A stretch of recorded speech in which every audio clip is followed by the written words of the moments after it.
3 de dezembro, Dia Internacional da Pessoa com Deficiência. De acordo com o último censo do IBGE, feito em 2010, quase um quarto da população tinha algum tipo de limitação. São 45 milhões e 600 mil pessoas em todo o país.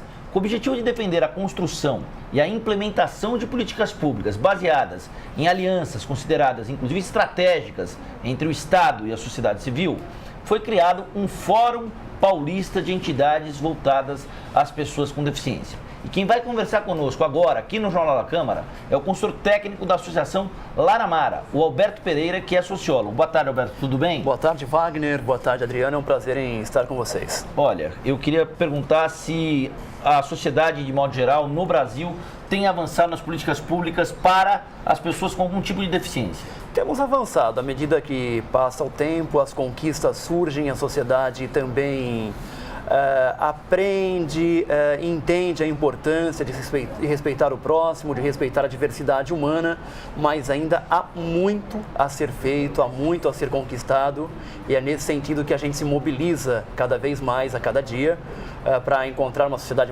formar uma sociedade mais justa, mais acessível, mais inclusiva. Alberto, quem faz parte desse fórum e quais são essas políticas públicas que vocês pedem nesse fórum? Esse fórum, Adriana, começou, teve início no mês de junho. Inicialmente com Laramara, Fundação Dorina, a Paz, São Paulo, Nurap, a VAP, éramos em 5, 6 entidades. Hoje já somos em 20 entidades de São Paulo e também do interior.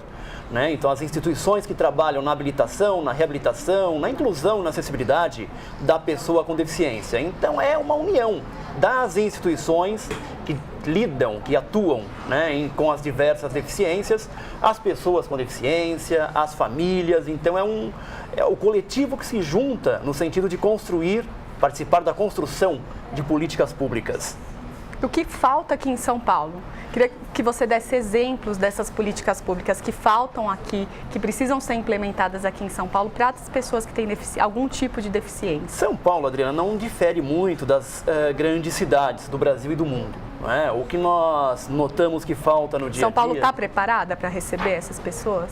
Não, ainda não. De um modo completo, de um modo inclusivo, não. Então, uma cidade mais acessível, que garanta o direito de ir e vir, menos barreiras arquitetônicas, calçadas mais acessíveis com rampas, sinalização sonora, um transporte público adequado e pessoas preparadas para receber, para atuar no dia a dia com a pessoa com deficiência. E também levar a inclusão, a acessibilidade que já existe em alguns pontos de São Paulo, como na Avenida Paulista, em algumas outras avenidas grandes, para os bairros, para as periferias, fazer com que a inclusão, a acessibilidade, o desenho universal se expanda para toda a cidade. Há uma evolução? Mas ainda há muito a ser feito. Roberto, eu queria pedir para você, licença um minuto, queria fazer uma pergunta de cunho pessoal, pode ser? Pode, lógico. Qual é a sua maior dificuldade? Como alguém que está me contando agora há pouco que você tem 1% da visão, é isso? É, exatamente, só vejo claridade. Tá, então vamos lá. O Alberto, e agora nós não estamos falando com o consultor da Laramara, nós não estamos falando com alguém que está articulando políticas públicas para a pessoa com deficiência. Você, na cidade de São Paulo, quais são as suas dificuldades no dia a dia?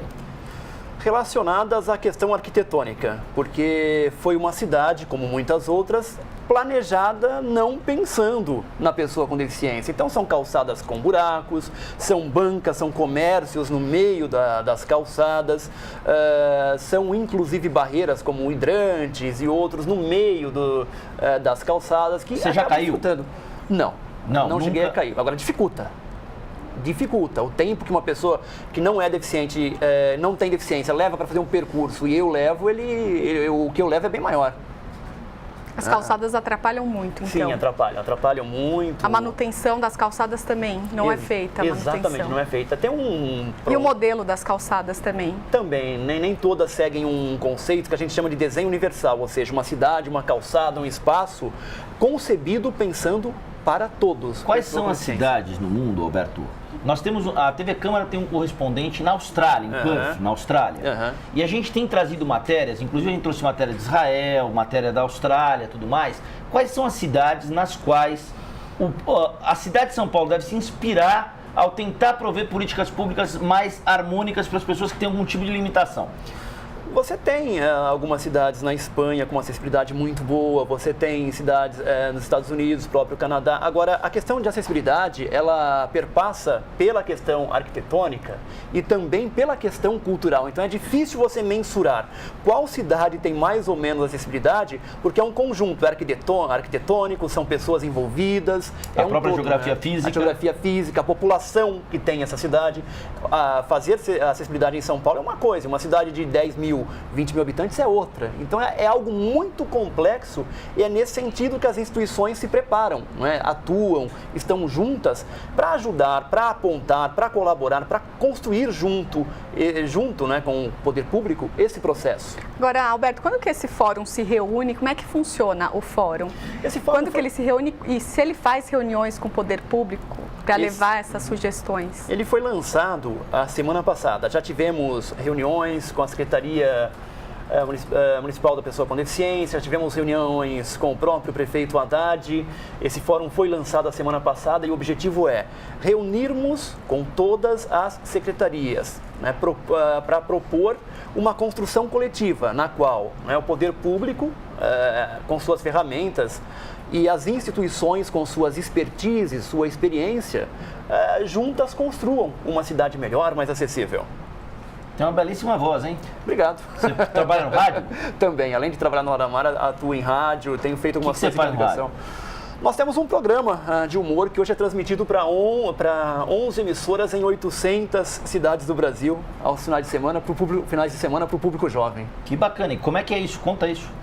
Então, é um programa que fala de juventude, de energia, de música, que fala um pouquinho do que acontece no final de semana de todo o Brasil, com informações, músicas também de fora. E um detalhe muito interessante é que os ouvintes não sabem que os apresentadores, nós somos em 4, somos cegos. Então isso é muito bacana, é o meu lado B, eu chamo assim, né? Mas meu coração, assim, minha atuação no dia a dia, é na inclusão, é isso que me move, a política pública, as organizações não governamentais, é algo que eu tenho dentro de mim, isso não largaria por nenhuma profissão. Legal. Alberto, nós vamos fazer uma matéria sobre esse programa de rádio que vocês fazem, inclusive de humor, com os 4 apresentadores que são deficientes visuais. Você autoriza? Agradeço, Wagner. Não só autorizo, como é um prazer, um privilégio. A gente conta com vocês nessa construção do fórum, nas divulgações futuras. Temos muita coisa também a trazer para vocês aí nos próximos meses em relação a esse fórum, não é, que nós estamos construindo. Sem dúvida. Muitíssimo obrigado ao Alberto Pereira, sociólogo da Associação Laramara, consultor dessa associação, falando sobre um fórum para as pessoas que têm algum tipo de deficiência. São 45 milhões de brasileiros. 1 em cada 4 tem algum tipo de limitação, algum tipo de deficiência. No Dia Internacional da Pessoa com Deficiência, nessa entrevista nós fizemos uma homenagem a todas as pessoas que enfrentam essas limitações. Obrigado a vocês, estamos à disposição, meu caro.